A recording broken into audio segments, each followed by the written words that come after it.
Homeless single dad tells a millionaire CEO, "I can fix your car for a plate of food." Before we dive in, let's light up this comment section with hearts from every corner of the world. The rain came without warning on the night Marcus Hale decided that rock bottom had a basement. He stood beneath the fractured overhang of a closed gas station on Route 7, 40 miles outside of Charlotte, North Carolina, holding his daughter Lily against his chest with both arms while the storm turned the parking lot into a shallow river. She was 6 years old, small for her age, with her mother's dark eyes and a habit of humming softly when she was scared. She was humming now. Marcus pressed his lips to the top of her head and said nothing, because there was nothing left to say that wouldn't sound like a lie. They had been living out of a 2003 Ford pickup for 11 days. The truck sat 30 feet away, one rear tire nearly flat, the heater broken since October. Inside were 2 sleeping bags. A duffel bag of clothes that needed washing, a bag with 4 granola bars and half a box of crackers, and a manila envelope Marcus couldn't bring himself to open because he already knew what the court papers inside said. He had read them twice before sealing them again, the way you look away from an accident scene only after you've already seen too much. "Daddy," Lily said against his jacket. Her voice was muffled, warm. "Yeah, Bug. I'm hungry." He had been waiting for those 2 words all evening, dreading them the way you dread a diagnosis you already know is coming. He had given her the last of the peanut butter crackers at 4 o'clock, stretching 3 crackers into what he called a fancy snack by arranging them in a triangle on the truck's center console. She had eaten them slowly, the way she always did when she suspected there wasn't more. "I know," he said. "I'm going to figure something out." "You always say that." "And I always do, don't I?" She thought about it seriously, the way 6-year-olds do. "Mostly," she said. He almost laughed. Even here, even now, she could almost make him laugh. Marcus Hale had not always been a man standing in the rain outside a shuttered gas station with an empty wallet and a hungry daughter.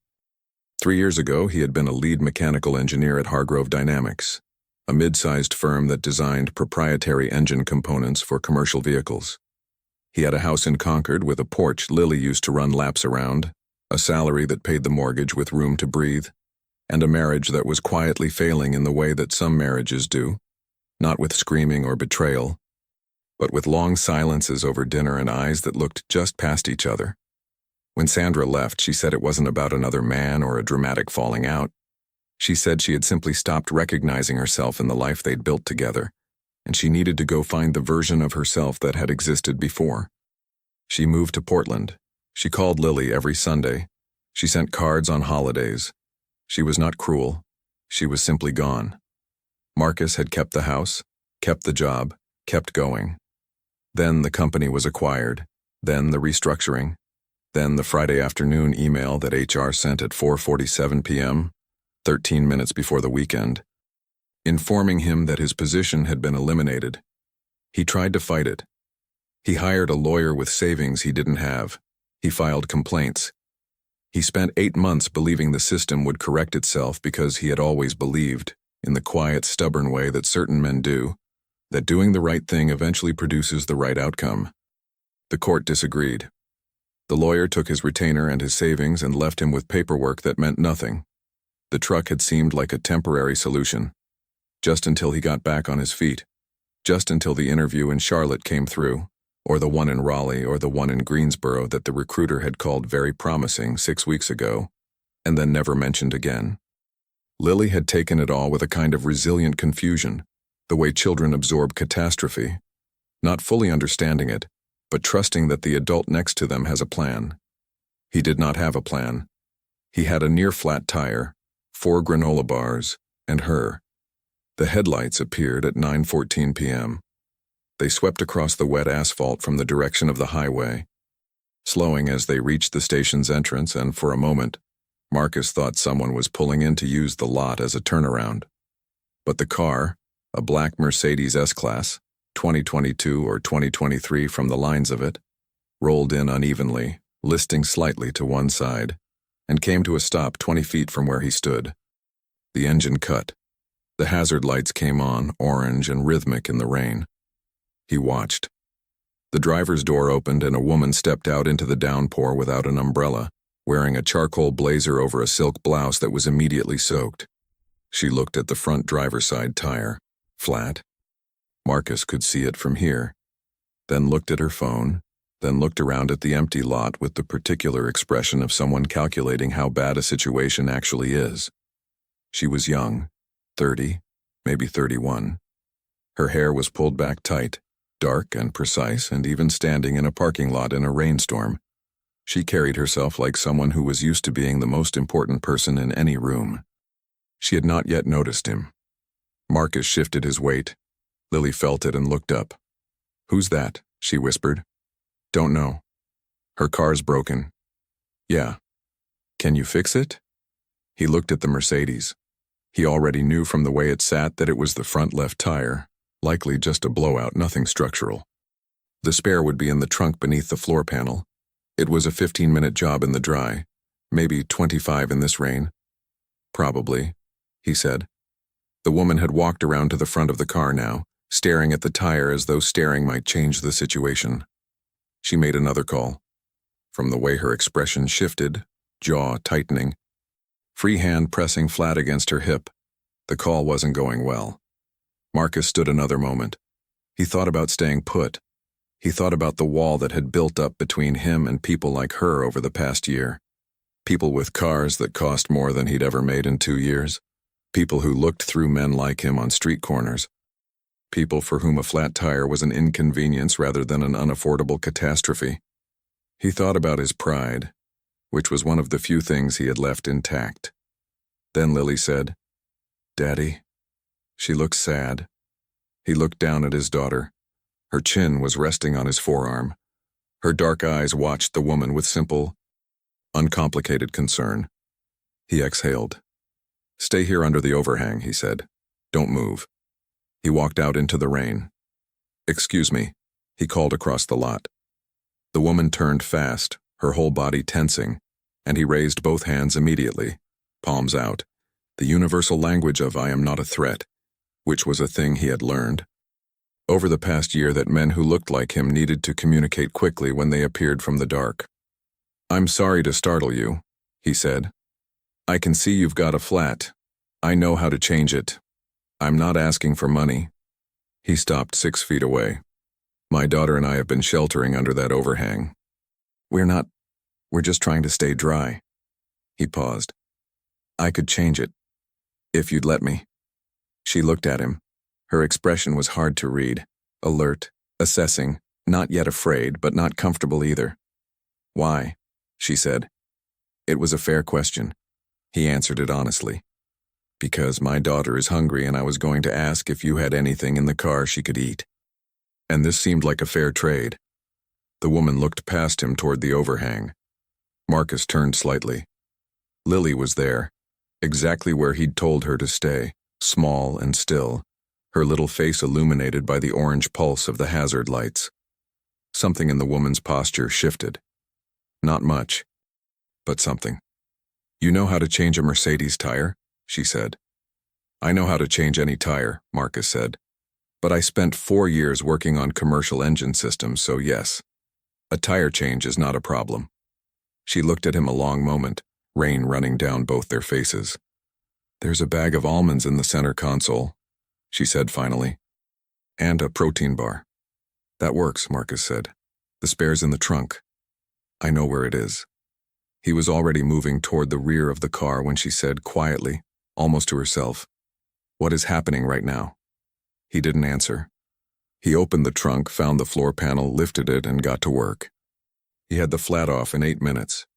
Lily had come over at some point and he'd told her not to, but she never listened when she was curious, and was now sitting on the curb 6 feet away, eating almonds one by one from the bag the woman had retrieved and handed her without a word. The woman stood near the front of the car, watching Marcus work with an expression he couldn't identify in the dark. "You're fast," she said.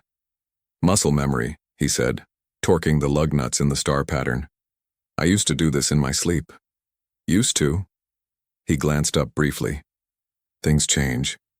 She was quiet a moment. Then, "I'm Victoria." "Marcus. How long have you been—" She stopped. started again. How long have you been out here? 11 days in the truck, he said. Before that, a shelter in Kannapolis for about 3 weeks. Before that, a friend's couch that ran out. He said it without shame and without performance. It was simply the sequence of events. He had learned, somewhere in the past year, that there was a particular kind of exhaustion that burned away embarrassment entirely. You got too tired to perform dignity. You just were or you weren't. He set the flat tire in the trunk, replaced the floor panel, and closed it. Done, he said. He looked at Lily. You okay? These are good almonds, she said seriously. Yeah? They're fancy almonds. Victoria made a sound that might have been a laugh, quickly swallowed. Marcus wiped his hands on his jeans, which were already soaked through anyway, and turned to face her. You're good to go. Spares rated for highway speeds, but you'll want to get the flat patched or replaced within the next couple 100 miles. I know, she said. She was looking at him with the same unreadable expression from before. I have a card. I don't want money, he said. I was going to say I have a card for a roadside service I could call for you. For the truck. She nodded toward the Ford. That rear tire looks like it's about done. He blinked. He hadn't expected that. That would actually help. She pulled out her phone, made a call that lasted 90 seconds, said a name and a location and a card number he couldn't hear, and hung up. They'll be here within the hour, she said. It's paid for. Marcus stood in the rain looking at her, and he could not find the words he needed, which almost never happened to him. Thank you, he said finally. She nodded. She looked at Lily, who was watching her with the focused attention of a child who has learned to read rooms. How old are you? Victoria asked her. 6, Lily said, and 3/4. 6 3/4, Victoria repeated. That's a very specific answer. The 3/4 matters, Lily said. Victoria looked at her for a moment. Then she looked back at Marcus, and whatever calculation she was running behind those precise, composed eyes finished itself, and her expression did something he hadn't seen it do yet. It softened. There's a diner, she said, about 2 miles up Route 7, Hetty's. It's open until midnight. She paused. I was going to stop there anyway. Marcus understood what she was offering. He also understood that she was making it sound like it wasn't an offer, which was a kindness. We'd appreciate that, he said. Lily had already stood up from the curb. I like pancakes, she announced to no one in particular. Victoria's Mercedes pulled out of the lot first. Marcus buckled Lily into the truck's passenger seat, checked the hazard lights, and followed. The rain was already starting to thin. He had no idea in that moment that the woman in the Mercedes knew who he was. He had no idea she had been looking for him for 4 months. Hetty's diner occupied a low brick building between a tire shop and a defunct motel, its neon sign missing the second letter so that it read, "Head Eyes" in red cursive against the wet night. Victoria pulled into the gravel lot and sat in the car for 45 seconds before going inside. She used those 45 seconds to do 3 things: call her assistant Daniel and tell him to delay her 7 a.m. briefing by 1 hour, check the security photo she had pulled from the archived file on her phone, and confirm what she had already known the moment the man walked out of the dark with his hands raised. Marcus Hale, 34 years old, former lead mechanical engineer, Hargrove Dynamics, patent holder on 2 proprietary torque distribution systems, co-designer of the HG9 variable compression engine component that her competitors had spent 3 years trying to reverse engineer. She had been looking for him since November. What she had not anticipated was finding him like this. She put the phone in her bag and went inside. The diner was warm and smelled like coffee and fry oil and something sweet, pie maybe. A woman in her 60s with silver-streaked hair and the practiced efficiency of someone who had worked the same counter for 30 years looked up as the door opened. "Sit anywhere, honey," she said. Victoria chose a booth near the back where she could see the door. 2 minutes later, Marcus came in with Lily, who walked directly to the corner booth and climbed into the seat across from Victoria like she had been doing this all her life. "I like this one," Lily announced, bouncing slightly on the vinyl. Marcus sat beside her, unzipped his jacket and looked across the table at Victoria, with the expression of a man still trying to figure out the geometry of the situation he found himself in.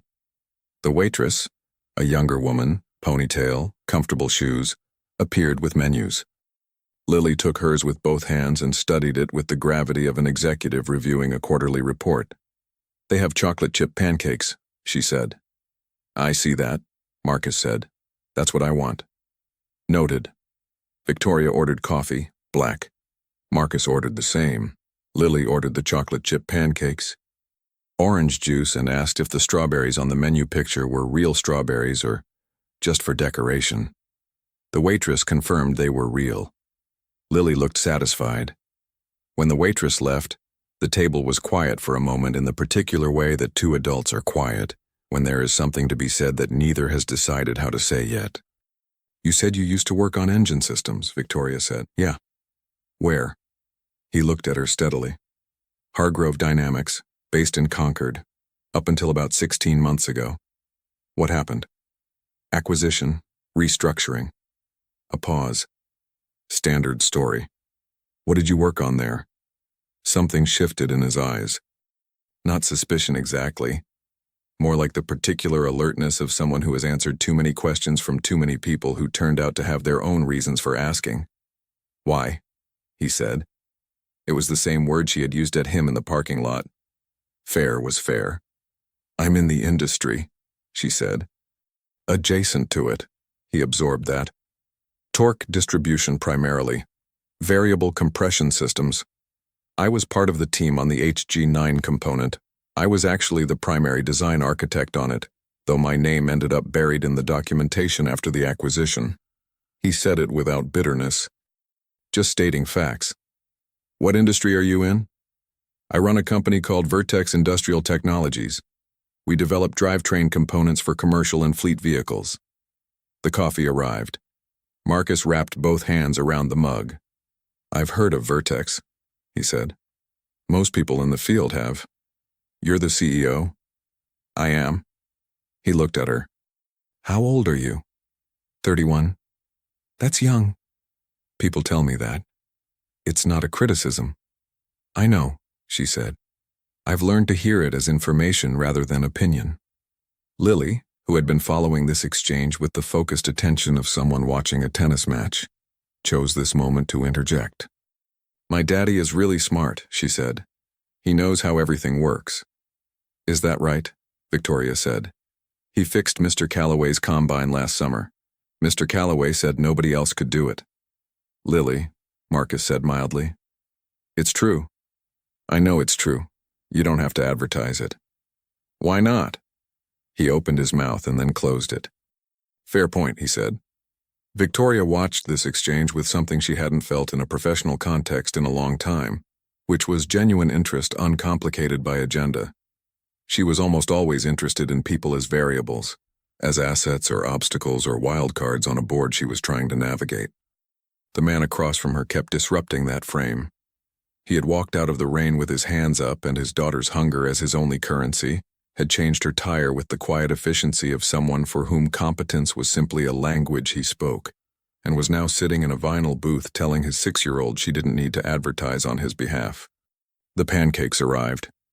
Lily looked at them with an expression Victoria could only describe as reverent. "These are beautiful," the child said. "Eat," Marcus said. She did. The table settled into the productive quiet of eating, and then Lily looked up with syrup on her chin and said to Victoria, "Do you have kids?" "Lily," Marcus said. "No," Victoria said. "I don't." "Why not?" "I've been busy." Lily considered this.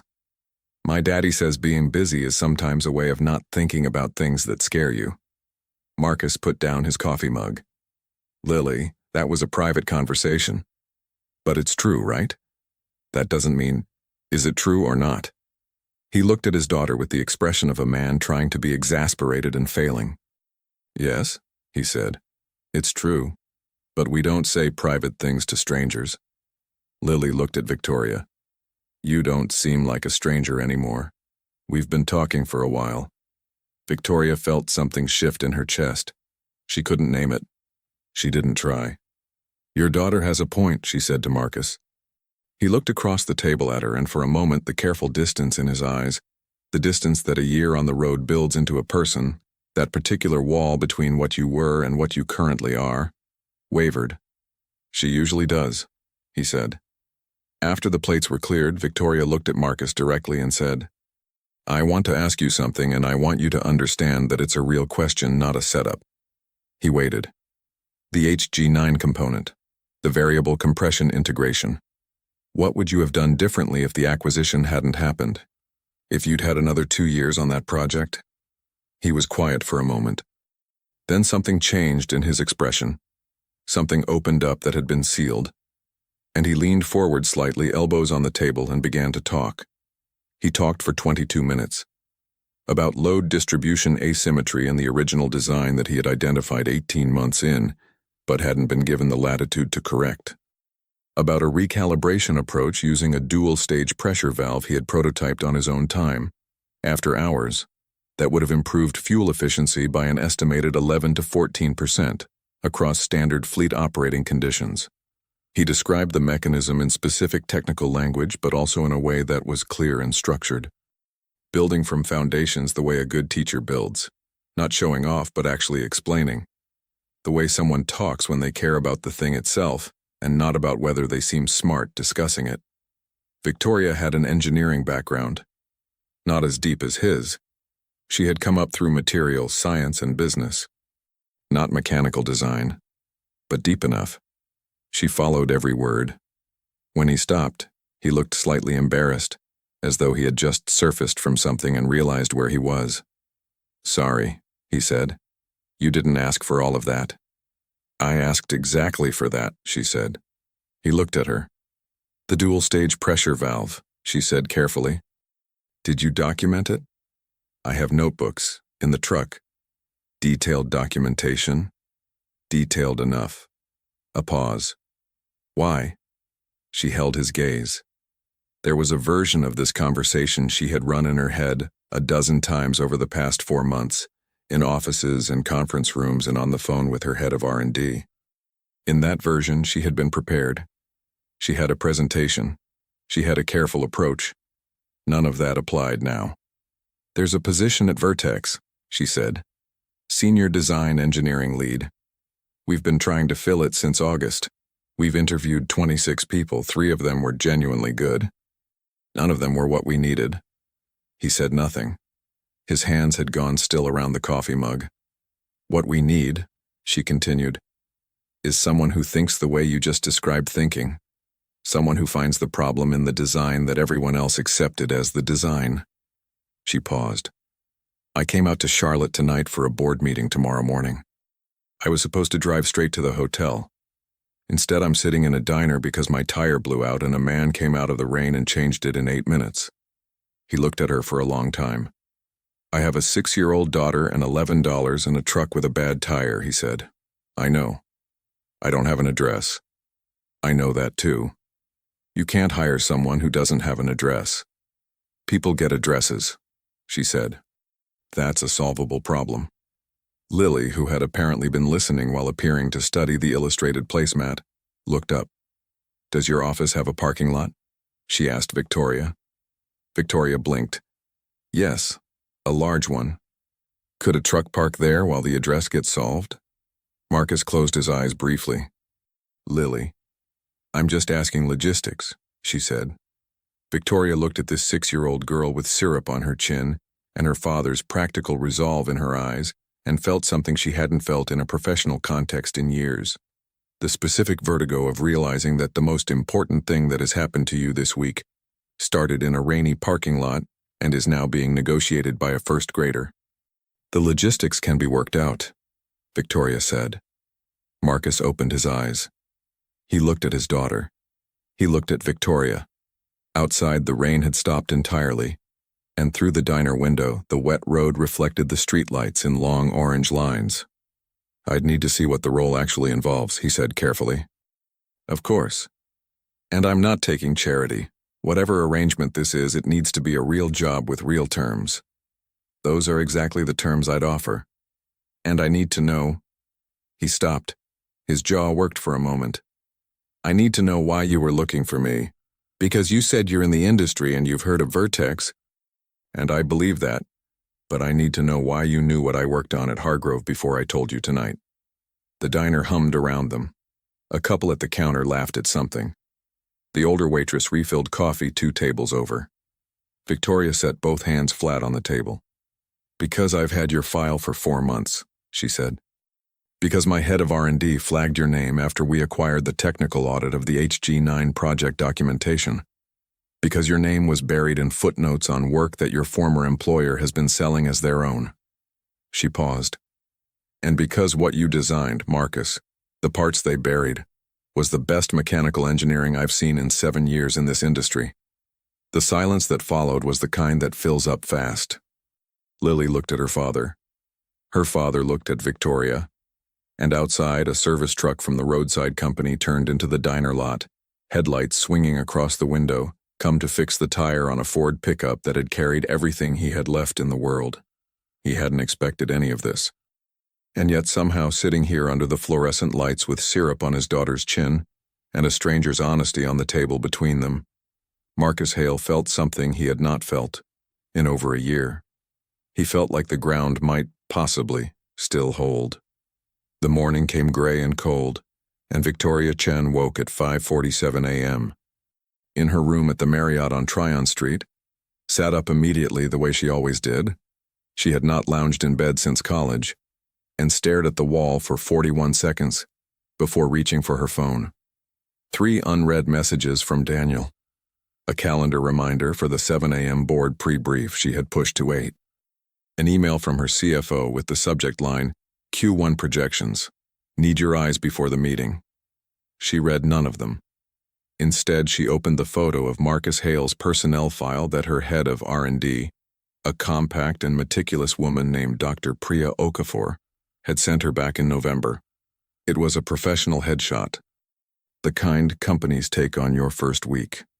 In it, he was clean-shaven, wearing a collared shirt, looking directly at the camera with the composed and slightly stiff expression of someone who doesn't love having their picture taken.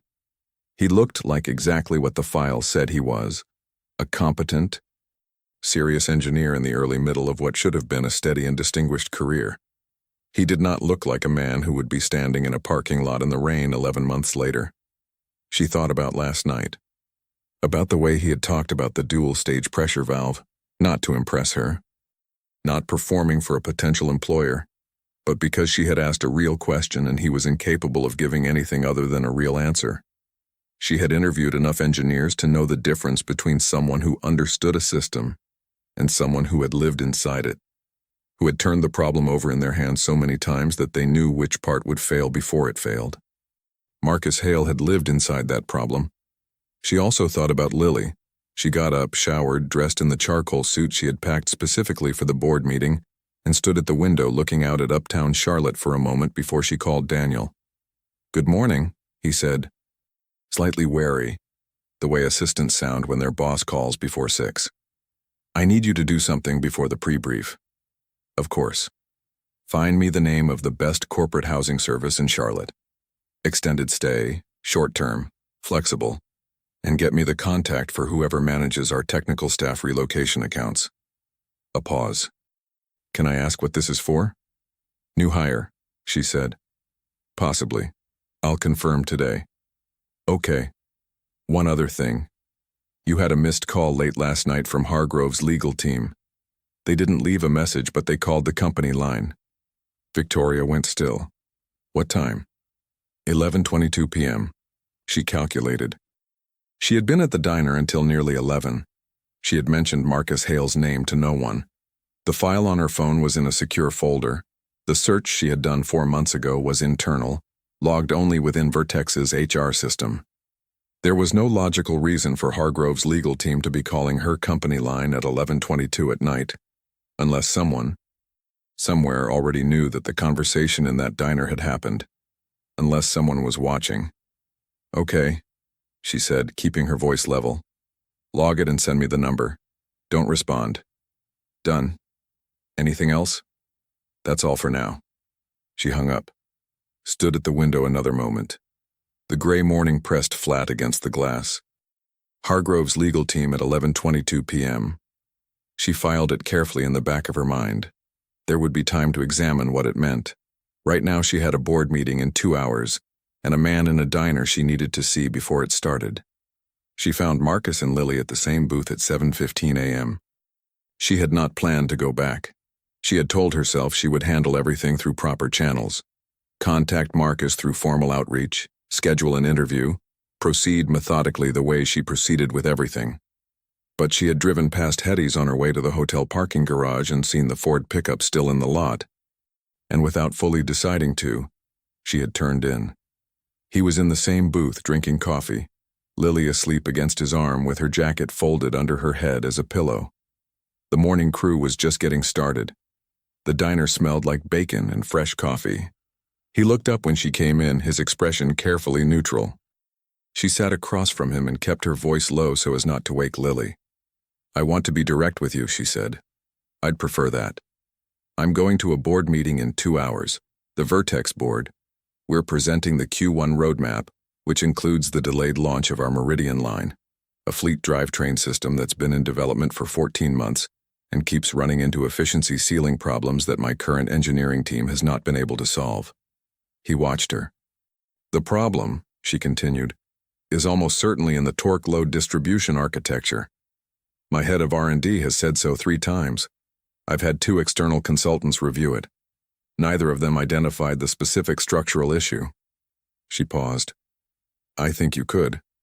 "You think I could?" "I think you could probably identify it in less time than it took you to change my tire." He looked down at his coffee. Lily shifted slightly in her sleep, made a small sound and went still again. "What are the terms?" he said. She laid it out cleanly. Senior Design Engineering Lead, reporting directly to Dr. Okafor, with a dotted line to Victoria on strategic projects. 6-month probationary period with full salary. She named a number that was competitive, and she watched his face carefully as she said it. Relocation assistance, corporate housing for up to 90 days while permanent arrangements were made. Health coverage from day 1. He was quiet for a while. Then he said, "Lily needs to be in school. She's missed 2 months. Charlotte has good schools." "That's solvable." "I'm not..." He stopped. Rearranged. "I want to make sure you understand I'm not going to be in a position where I feel like I owe you something that affects my judgment on the work. If I take this job, it needs to be because I earned it on the work's terms, not because you found me in a bad situation and feel responsible for fixing it. The technical case for hiring you exists entirely independent of last night," she said. "I had your file before I had your face. If I'd found your current address through normal channels and called you in for an interview, this conversation would be happening in a conference room instead of a diner. The substance would be identical." He absorbed that. "What happened with Hargrove doesn't factor into..." "Your work history is your work history," she said. "What Hargrove chose to document or not document is their problem. I've read the technical audit. I know what you built." Something moved through his expression then, not quite relief, not quite gratitude, more like the specific feeling of being seen accurately after a long period of being invisible, which is a different and more complicated thing than simply being found. "I need to look at the Meridian documentation before I commit," he said. "I'm not going to tell you I can solve a problem I haven't looked at." "That's exactly the right answer," she said. "I can have the preliminary technical specs sent to you today. Non-disclosure agreement first, then access." "Fine." A pause. "I don't have a printer. I'll have Daniel arrange it. He can meet you here or wherever you need." She hesitated. "There's also the matter of today, practically speaking." "We'll be fine." "I wasn't asking that as a question. I was going to say that my company maintains a guest apartment in the Dilworth neighborhood for visiting executives, and it isn't being used this week. It's available if you need somewhere to stay while the formal housing arrangements get made." He looked at her with the precise alertness of someone checking an offer for attached conditions. "No conditions," she said preemptively. "It's not tied to whether you take the job. It's available. You can use it or not." He was quiet for a moment. Then he looked at Lily, still asleep against his arm, her face soft and unknowing. She hasn't slept in a real bed in 11 days, he said. I know. The silence between them shifted into something different, something that had less to do with the job and more to do with the particular weight of what a parent carries when they cannot give their child the most basic things. Okay, he said. Yes, to the apartment. Victoria nodded. She pulled out a card, wrote an address on the back, and slid it across the table. Daniel will meet you there at 10, she said. He has the keys. Thank you, he said. Then with the same directness he'd had from the first moment. Again. You changed my tire in the rain, she said. We're not keeping score. She was about to stand when Lily's voice came, small and slightly groggy, from against Marcus's arm. Did you come back to have breakfast? Victoria looked at the little girl, sleep-warm, hair flattened on one side, looking up with dark eyes still coming fully online. I came to talk to your dad, Victoria said. But you could also have breakfast, Lily said reasonably. Marcus made a quiet sound somewhere between a sigh and a laugh. Lily. She came all the way here, Lily said. It would be rude to leave without eating. Victoria looked at this 6-year-old child who had been sleeping against her father's arm in a diner booth because they had nowhere else to go, and who was nonetheless conducting herself with the matter-of-fact hospitality of someone who had simply decided that this was how things ought to be between people. I have a board meeting, Victoria said. When? 8 o'clock. Lily looked at the clock above the counter. It read 7:22. That's 38 minutes, Lily said. Victoria sat back down. She ordered eggs and toast. Marcus ordered the same. Lily ordered more chocolate chip pancakes, which she said were better than last night's, but was very polite about it, and ate them methodically while Victoria and Marcus talked. Not about Vertex or the job now, but about Charlotte. About the schools in Dilworth. About a farmer's market Lily said she wanted to visit. About a story Lily was writing at home about a girl who could talk to clouds. At 7:51, Victoria stood, put on her jacket, and said she had to go. Good luck with your meeting, Marcus said. Thank you.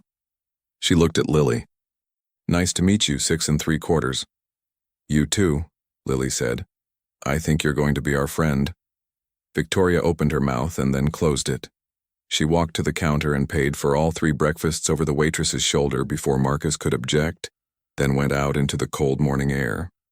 She had 41 minutes to get to the Vertex offices, compose herself and stand in front of her board and present efficiency ceilings and delayed timelines and the technical challenges that had kept her flagship product line from launching for 6 months longer than projected. She had possibly just solved that problem in a diner booth at 7 in the morning. She had also, she was only beginning to understand, started something that had nothing to do with engineering at all. In the car, pulling out of the lot, she glanced in the rearview mirror. Through the diner window she could see the booth, Marcus's dark jacket, Lily's small shape beside him, the two of them talking, his head bent toward hers with the particular tenderness of a father who has made his daughter the whole center of a world that has otherwise gone very quiet. Her phone buzzed. Daniel, with the address of the corporate apartment and a question about the pre-brief agenda. She answered him efficiently, merging onto the highway as Charlotte opened up ahead in glass and gray morning light. She did not yet call back Hargrove's legal team, but in the back of her mind, in the part that had learned to watch for things that arrived too quickly after other things, a quiet alarm had started its low, persistent ticking. She had built a company by understanding that certain problems announce themselves early, if you know how to listen.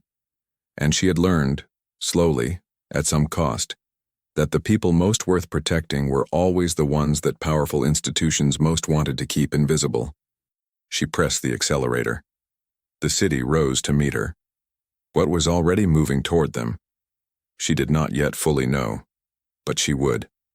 The Vertex offices occupied the 14th floor of a glass tower on South Tryon Street, and Marcus arrived on his first Monday wearing the only clean dress shirt he owned, a dark blue Oxford he had kept folded at the bottom of the duffel bag since Concord. Pressed that morning with the iron Daniel had left in the apartment along with 2 bags of groceries, and a handwritten note that said simply, "Welcome. The coffee maker is already set." He stood in the elevator with his notebooks tucked under one arm and thought about Lily, who that morning had walked into her new classroom at Dilworth Elementary, turned once at the door to look back at him, and then walked in without hesitating. She had not cried. He had, almost, in the parking lot afterward. Dr. Priya Okafor met him at the elevator. She was exactly as he had pictured her from Victoria's description. Compact, precise, with reading glasses pushed up on her head, and the kind of focused energy that meant she had already been at her desk for 2 hours. She shook his hand firmly and walked him through the engineering floor without ceremony, pointing at workstations and whiteboards the way a surgeon points at instruments. "This is what we use, this is how we use it. Let's not waste time." "Victoria told me what you said about the HG9, Priya said. "Yeah." Pulling up the Meridian schematics on a wall-mounted screen in the main lab. "I want to know if you see what I think you see." Marcus set his notebooks down. He looked at the schematics. 40 seconds passed. "Your torque load handoff between the primary and secondary shaft assemblies," he said. "It's clean on paper, but the timing window under variable load conditions is too narrow. Under real fleet operating patterns, stop-start urban cycles, variable gradient on highway, you're going to get micro-slippage at the handoff point that compounds over time. It won't fail dramatically. It'll just quietly degrade efficiency until your fleet customers start complaining about fuel numbers that don't match spec." Priya stared at him. Then she turned to the screen and pulled up a data file. "This is 6 months of field test data from our prototype fleet," she said. "Look at the fuel efficiency curve starting at the 4-month mark." He looked. The curve bent exactly where he would have predicted. "How long have you known?" he said. I suspected it for 3 months. I couldn't prove the mechanism." She looked at him steadily. "Can you fix it?" "Yes," he said. "I'll need 2 weeks to model the correction and another 2 to prototype. But yes." Priya nodded once, the way people nod when something they already half believed is confirmed. Then she said, "Victoria didn't tell me where she found you." "No? She said she found you, that was all." He looked at the schematics again. "Does it matter?" "Not to me," Priya said. And she meant it. He worked 14 hours that first day. The apartment in Dilworth was quiet when he got home, and Lily was asleep, watched over by a neighbor Daniel had arranged. A retired teacher named Mrs. Alderman, who lived 2 floors down, and had apparently decided within 20 minutes of meeting Lily that she was exceptional. On the kitchen table was a drawing Lily had left for him. 2 figures standing in rain. One tall, one small, and above them a yellow sun drawn determinedly in the corner of the page despite the storm. He stood looking at it for a long time. The call from Hargrove's legal team came on his 3rd Wednesday at Vertex. He was in the lab when his personal cell rang with an unknown number. And something in him, the same instinct that had made him cautious for 16 months, made him step outside before answering. "Mr. Hale." The voice was professional and carefully neutral, the voice of someone paid to be neither friendly nor hostile. "My name is Richard Call. I represent Hargrove Dynamics' legal division." "I know who Hargrove is," Marcus said. "I'm sure you do. I'm calling as a courtesy to make you aware that certain intellectual property questions have arisen in connection with your current employment. Specifically, our position is that the dual-stage pressure valve design you've begun working on at Vertex Industrial Technologies falls within the scope of proprietary work product developed during your tenure at Hargrove Dynamics, and therefore remains the intellectual property of Hargrove." Marcus stood very still on the sidewalk outside the Vertex building. The noon traffic moved on South Tryon. A food truck was parked across the street. Everything was entirely ordinary and also entirely not. The valve design was developed on my own time, with my own materials after I had already been terminated, Marcus said. Our documentation suggests the foundational concepts were developed prior to your separation. Your documentation is wrong. Mr. Hale, I want to be clear that this is a courtesy call. We're not filing anything at this time. We simply want to ensure that all parties understand the landscape before... Before what? Marcus said. A pause. Before decisions are made that are difficult to walk back. He understood exactly what that meant. He ended the call. He stood on the sidewalk for another 2 minutes. Then he went back inside and walked directly to Victoria's office. She listened without interrupting. When he finished, she was quiet for 4 seconds. He counted, and then she picked up her own phone and called someone he would later learn was Vertex's general counsel. "We have a problem," she said into the phone. "Clear your afternoon." She looked at Marcus across her desk, and her expression was not alarmed. It was the expression of someone who had suspected this was coming and had already, somewhere in the back of her mind, begun preparing for it. "They're not going to take this quietly," she said. "I know. Neither are we," she said. And the way she said it, flat and certain and with no performance in it at all, was the first moment Marcus Hale fully understood that Victoria Chen was not someone who had hired him as an act of charity. She had hired him as an act of conviction, and she intended to defend it. The lawsuit arrived on a Tuesday morning 6 days later, filed in federal court in Charlotte, and delivered simultaneously to Vertex's legal team and to every major trade publication in the commercial vehicle industry. Hargrove Dynamics versus Marcus Hale and Vertex Industrial Technologies. Misappropriation of proprietary intellectual property. Estimated damages listed at $47 million. The number was theatrical, and both sides knew it, but the number wasn't the point. The point was the headline, and the headline was everywhere by noon. Victoria read the filing in her office with her general counsel, a careful and unflappable woman named Suzanne Park, sitting across from her. She read it twice. Then she set it down. "Their core claim," Suzanne said, "is that the pressure valve concept originated in documented brainstorming sessions during Marcus's employment. They have internal memos they claim support this." "Are the memos real?" Victoria said. "They're real documents. Whether they say what Hargrove claims they say is a different question. Their dates are consistent with his employment period, but the technical content—" Suzanne paused. "The technical content describes something materially different from what Marcus actually built. Someone with deep engineering knowledge would see that immediately. A judge without that background might not. Then we need someone with that background to explain it." Victoria looked out the window. "What does Marcus say about the memos?" "He says he's never seen them. He says the sessions they reference were general brainstorming meetings about valve systems broadly, not the specific dual-stage architecture he developed. He says his notebooks document the actual development timeline and it's unambiguous." "Where are the notebooks now?" "With our legal team. They've been photographed, dated, and secured." Suzanne paused. "Victoria, there's something else. Tell me. The timing of this filing. The speed of it." Hargrove filed 6 days after Marcus started work, and 3 days after he began formally documenting his proposed correction to the Meridian system. Suzanne folded her hands on the table. "Someone told them what he was working on. Someone with access to our internal project timeline." The room was very quiet. Victoria thought about the phone call at 11:22 p.m. the night she had found Marcus. The call that came before she had told anyone what had happened in that parking lot, before she had made a single decision, before anything was official or documented. The call that had come, she now realized, within hours of the moment she had run Marcus Hale's name through her own secure search system inside the Vertex network. "Our system was accessed," she said. It was not a question. Vertex's IT security team found an anomalous login 3 weeks ago. It was flagged as a low-priority anomaly, a vendor credential used outside normal hours. They're reviewing it now. How long has Hargrove had someone inside? Suzanne met her eyes. We don't know yet, but long enough. Marcus, when Victoria told him that afternoon, did not look surprised. He looked the way a person looks when a thing they feared but never named out loud is finally given a shape. They buried my name in the HG9 documentation, he said. That was deliberate.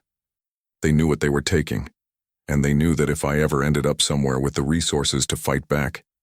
He stopped. They needed to move first, Victoria said. Yes. She looked at him across the conference table. The afternoon light came through the window and lay flat and gray across the surface between them. Outside, the city went about its business, indifferent. I need to ask you something, she said. Ask it. When you came out of that parking lot and when you walked up to my car in the rain, did you know who I was? He held her gaze without flinching. No, he said. I knew you had a flat tire and my daughter was hungry. That was the entire calculation. She studied him a moment. Okay, she said. Do you believe me? Yes, she said. And she did. She had spent 10 years reading people across tables, and Marcus Hale had exactly one mode of communication, which was direct and unperformed and occasionally inconvenient. He was not capable of the kind of long calculation she was describing. Then what do we do? He said. She had been thinking about this since Suzanne left. She had been thinking about the $47 million number and the trade publications and the judge who might not understand the engineering and the memos that said one thing while meaning another. She had been thinking about what it cost to fight this correctly and what it cost to not fight it. We fight it, she said, and we do it publicly. He raised an eyebrow. Hargrove's strategy depends on complexity, she said, on the case being too technical for anyone outside the industry to follow. They want a long, expensive legal process that exhausts us and quietly buries the underlying story. She paused. The underlying story is that they stripped a lead engineer of his credit, buried his name in footnotes, and then came after him when he tried to build something with what was rightfully his. She looked at him steadily. That is not a complex story. That is a very simple one. Something shifted in Marcus's expression. The careful guardedness that had lived there since the first night in the parking lot, that particular armor of a man who has been failed by enough institutions to stop expecting better, moved. Not disappeared, but moved. You're going to make it public, he said. I'm going to let the truth be public, she said. There's a difference. She paused. I need you to trust me. He was quiet a long moment.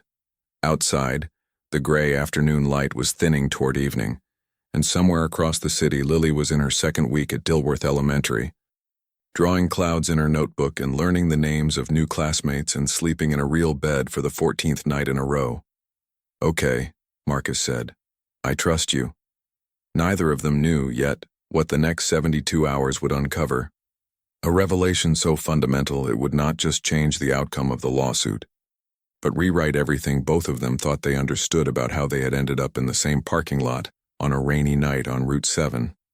The discovery that changed everything came not from a lawyer or an investigator, but from Lily. It was a Saturday morning, 10 days after the lawsuit was filed, and Marcus had brought her to the Vertex offices because Mrs. Alderman had a doctor's appointment, and the office was quiet on weekends, and Lily had declared that she wanted to see where her father worked. She walked through the engineering floor with her hands clasped behind her back, examining everything with the solemn thoroughness of a building inspector. And Marcus followed her, watching her look at things the way she always looked at things, as if everything were a puzzle that had a solution if you were patient enough to find it. She stopped at his workstation. On the desk, beside his notebooks and the Meridian schematics, was the manila envelope, the court papers from Hargrove, which his lawyer had asked him to bring in. He had set it down that morning and forgotten it. Lily picked it up. What's this? She said. Papers, he said. Put it down, Bug. It has a name on it. She turned it over.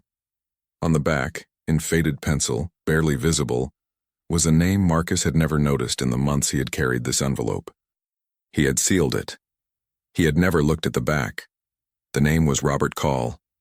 Marcus went very still. Richard Call, the lawyer who had called him on the sidewalk, the Hargrove legal representative. Robert Call. He took the envelope from Lily's hands carefully. The penciled name was old, written in a different hand than his own. He turned the envelope over. It was the same envelope his former lawyer, a man named Douglas Ferris, had handed him at their final meeting 16 months ago, the meeting where Ferris had returned all his documents and told him the case was closed and his savings were gone. Marcus had taken the envelope. He had never opened it again because he already knew what was inside. He opened it now. The court papers were on top, but beneath them was something he had never seen before. A single folded page, handwritten, that had apparently been slipped into the envelope at some point. He unfolded it. It was a short letter, unsigned, but the handwriting was careful and deliberate. It said, The restructuring was not random. The acquisition was structured to acquire specific IP and eliminate the people attached to it. The decision to bury Hale's name in the HG9 documentation was made at the executive level, 3 months before the acquisition closed. If this ever reaches someone who can use it, the internal project logs from March through June of that year will show the sequence. They have not been deleted.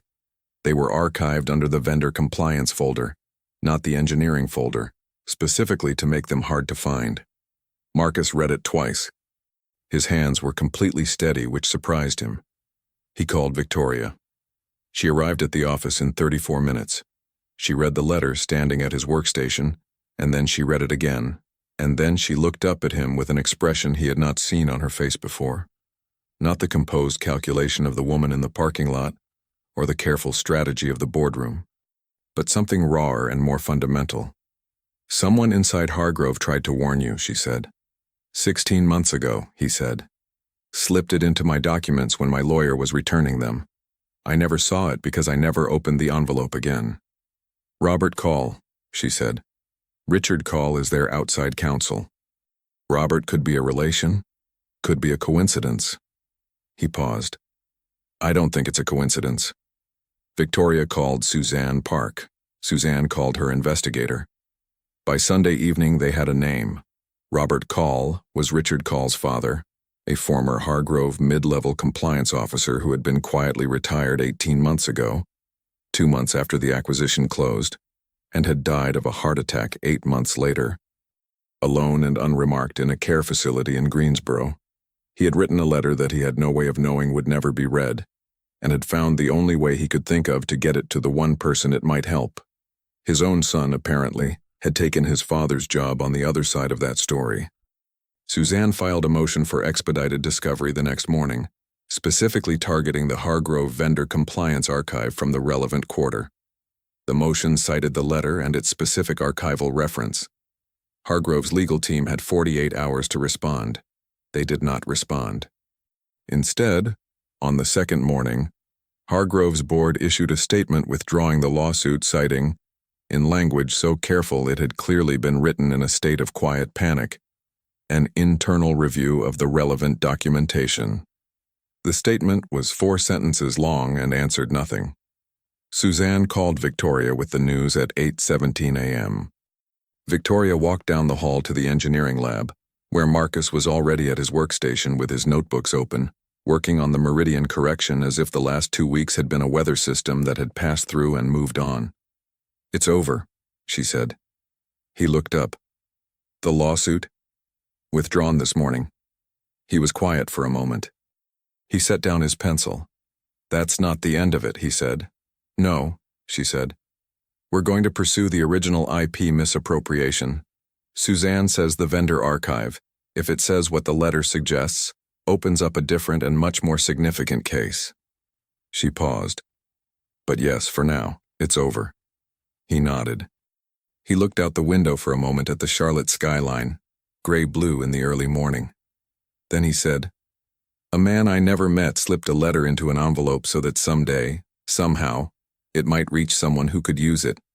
He died before he knew if it ever would." He stopped. "And it took my daughter picking up an old envelope on a Saturday morning to find it." Victoria looked at him. At this man who had stood in a parking lot in the rain with his hands raised and his daughter's hunger as his only leverage, who had changed a tire in 8 minutes and rebuilt a career in 30 days, who had been buried in footnotes and ignored and failed by every system he had trusted and had kept going anyway. Not because he was fearless, but because Lily was there and Lily needed him to. "She's remarkable," Victoria said. "She is," he said. "She gets it from somewhere." He looked at her then, and the thing that had been building between them since the first night, carefully ignored, professionally managed, set aside in the reasonable priority order of crises and lawsuits and new jobs and school enrollments, was simply finally present in the room. Not dramatic, not sudden, just there. The way things are when they have been true for a while before anyone says so. He didn't say anything, neither did she. Neither. Not yet. But the distance between them, which had been measured in formality and circumstances and the wise caution of two people who had both, in different ways, learned not to trust the ground, had quietly, without announcement, become something else. 3 months later, the Meridian line launched on schedule. The efficiency numbers came in at 13% above spec. Priya Okafor sent a single-line email to the full engineering team that read, "This is what it looks like when you get the right person in the right room." Trade publications covered the launch. A few of them mentioned Marcus by name. One ran a short profile. He read it once and set it aside. Because Lily had a school performance that evening, and she had a speaking part and she had been rehearsing for 2 weeks, and the speaking part was more important than any profile, Victoria attended the performance. She sat 2 seats down from Marcus in the 3rd row of the Dilworth Elementary Auditorium, in a chair slightly too small for an adult, wearing a blazer she had changed into at 5:30 after back-to-back board calls. And when Lily walked onto the stage and found her father in the crowd and waved, not a small, polite wave, but the full-arm wave of a child who is simply, completely glad, Victoria felt the specific thing she had been not feeling for 4 months resolve itself into something clear and uncomplicated, and entirely without precedent in her 31 years of proceeding methodically through the world. Afterward, in the parking lot, Lily announced that she was hungry. "You're always hungry," Marcus said. "I was nervous. Nervousness burns calories." She looked at Victoria with the frank appraisal she brought to all situations. "Do you want to come for pancakes?" Victoria looked at Marcus. He was watching her with the patient attention of a man who has learned, slowly and at some cost, that the most important things do not require you to push. "Yes," Victoria said. "Good," Lily said, already walking toward the car. "I know a place." They followed her into the dark, warm night. Behind them, the school's lights burned gold. Ahead, the city opened up the way cities do, full of roads that lead somewhere, full of the ordinary and the extraordinary wound together so tightly you cannot always tell which is which, until you are already in the middle of it, and there is no going back, and you find, to your surprise, that you don't want to.